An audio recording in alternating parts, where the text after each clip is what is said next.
दिल्ली के ओल्ड राजेंद्र नगर में एक यूपीएससी की तैयारी करवाने वाले इंस्टीट्यूट राउज आईएएस इंस्टीट्यूट के बेसमेंट में पानी भरा, जिसमें 3 बच्चों की मौत हो गई। इस केस पर आज दिल्ली हाई कोर्ट में सुनवाई चल रही थी। सुनवाई के बाद बेंच ने फैसला सुनाते हुए कहा कि अब आगे इस केस की जांच सीबीआई करेगी।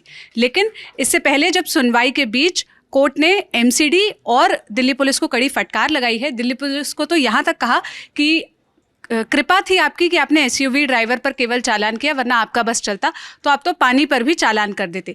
केस की और क्या डिटेल्स है ये मेरे साथी अभिषेक बताएंगे, जो इस केस को फॉलो कर रहे थे।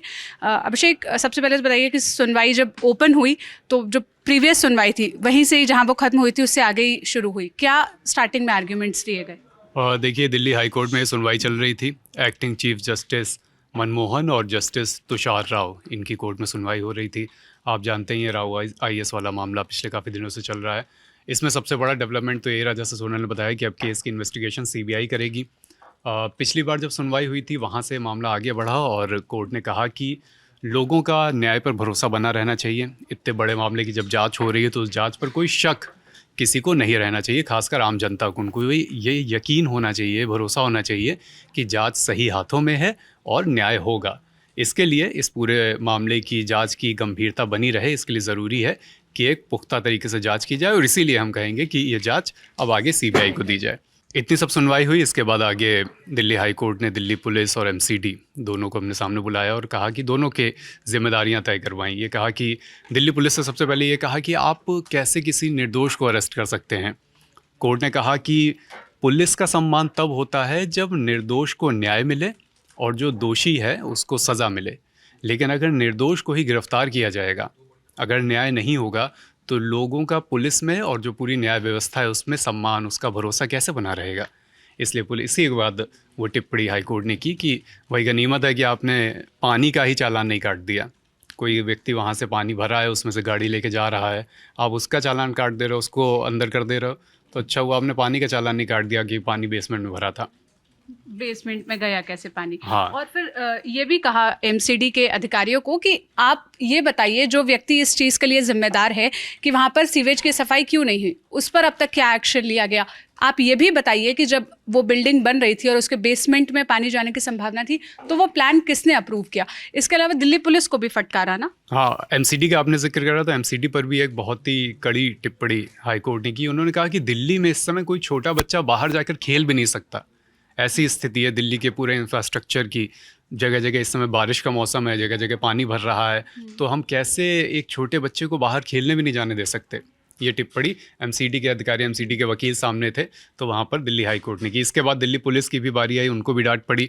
दिल्ली पुलिस से ये भी कहा गया एक मामले में, इस मामले में जब हाई कोर्ट ने कहा कि वो जो पूरी बिल्डिंग है, जो कोचिंग का पूरा प्रेमाइसेस है, उसकी जब वो बिल्डिंग बन रही थी तो किसने इसकी पूरा पड़ताल की थी, किसने परमिशंस वगैरह तमाम दी थी, प्लान पर किसने ओके किया? हाँ, तो दिल्ली पुलिस ने कहा कि हम माय लॉर्ड इस दिशा में पता कर रहे हैं और हम जल्दी इसमें कोई बात सामने रखेंगे। तो उसके बाद हाईकोर्ट ने कहा कि आप एक आम नागरिक नहीं हैं कि आप ये इस तरह का जवाब दें कि हम पता कर रहे हैं, हम पता लगवा रहे हैं, हम आरटीआई दाखिल करेंगे। आप पुलिस हैं, आपके पास पावर है, आप शक्ति विहीन तो है नहीं, आपके पास पावर्स हैं। आप पता करिए, जो जिम्मेदार लोग हैं उनको सामने लाकर खड़ा करिए, एक्शन करवाइए। तो ये सारी बातें दिल्ली पुलिस से भी हुई। एमसीडी के लोगों को भी फटकार लगी।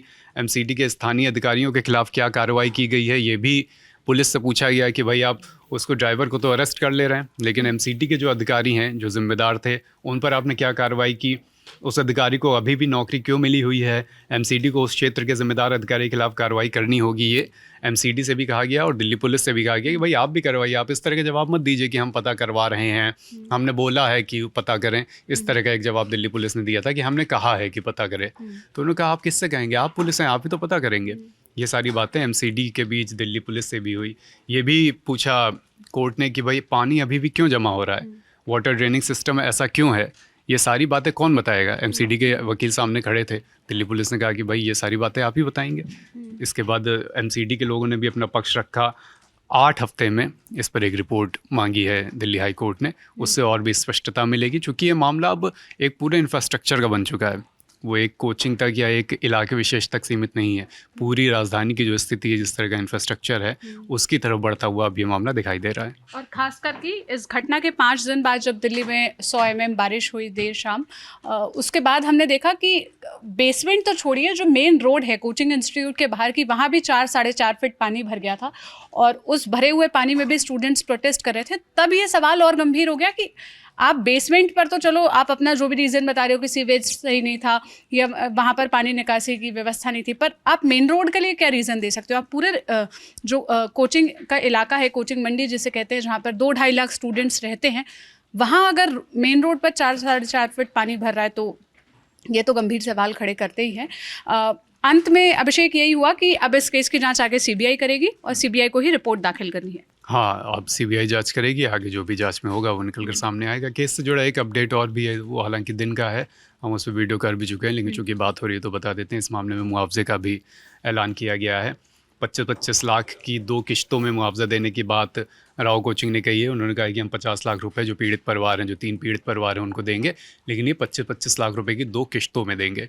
25 लाख रुपए मुआवजा अभी दे देंगे और जो हमारे ओनर हैं वो जेल में हैं, जेल से बाहर आएंगे तो उनके बाहर आने के बाद 25 लाख रुपए मुआवजा और 25-25 लाख तीनों परिवारों को दिया जाएगा। अगर 6 महीने तक वो जेल से बाहर नहीं आते हैं तो हम ये दूसरी किश्त भी तब ऑटोमेटिकली दे देंगे। दूसरी तरफ दृष्टि आईएएस ने भी 10-10 लाख रुपए पीड़ित परिवारों को मुआवजा देने की, और बाकी सारे हाँ, इस तरह तमाम इंस्टीट्यूट मुआवजा देने के लिए आगे आए हैं, लेकिन फिर भी उनकी जो जिम्मेदारी थी उससे वो सिर्फ मुआवजा देके तो पल्ला नहीं झाड़ सकते। इससे पहले एमसीडी के जो मेयर है शैली ओबराय, उनका भी बयान आया था कि हम 3 बच्चों की याद में 3 लाइब्रेरीज खोलने वाले हैं और मतलब हमने आदेश दे दिया है कि अलग अलग इलाके में, वो राजेंद्र नगर हो, करोल बाग हो, पटेल नगर हो या नेहरू विहार हो, वहाँ पर लाइब्रेरीज खोली जाएंगी। और ये एक मतलब ऐसा लॉस है जिसको कहीं से भी कॉम्पनसेट नहीं किया जा सकता, लेकिन ये हमारी तरफ से एक कॉन्डोलेंसेंस होगा। बट सवाल अभी भी एमसीडी के ऊपर यही है, जो आज कोर्ट ने कहा, जो आज दिल्ली हाई कोर्ट ने उनके ऊपर कहा कि आप क्या एक्शन ले रहे हैं, किन लोगों को सस्पेंड किया है, किन लोगों पर कार्रवाई हुई है, ज़रा इसका ब्यौरा दें। इस मामले पर हमारी नज़र बनी हुई है, जो भी अपडेट आएगा हम आप तक पहुंचाते रहेंगे। शुक्रिया अभिषेक सारी जानकारियां देने के लिए। आप इस मसले पर क्या राय रखते हैं, क्या कहना चाहते हैं, कोर्ट की जो टिप्पणियां आई उस पर आप क्या कहेंगे, हमें कॉमेंट में ज़रूर बताइएगा। कैमरे के पीछे विजय थे, मैं सोनल हूँ। देश और दुनिया की तमाम खबरों के लिए लल्लन टॉप देखते रहिए। शुक्रिया।